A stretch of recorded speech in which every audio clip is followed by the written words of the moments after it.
وزیر اعظم کی طرلائی میں مسجد خدیجۃ الکبریٰ آمد۔ وزیر اعظم شہباز شریف کی شہداء کے لواحقین اور متاثرین سے ملاقات و گفتگو۔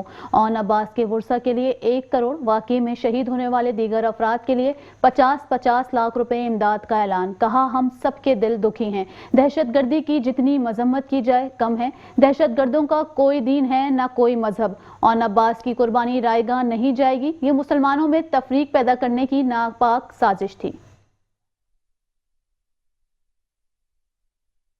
یہ ہمارے قوم کے بزرگ نوجوان بچے جو شہید ہوئے ہیں، اللہ تعالیٰ ان کو جنت الفردوس میں جگہ عطا فرمائے اور ان کے لواحقین کو صبر جمیل عطا فرمائے۔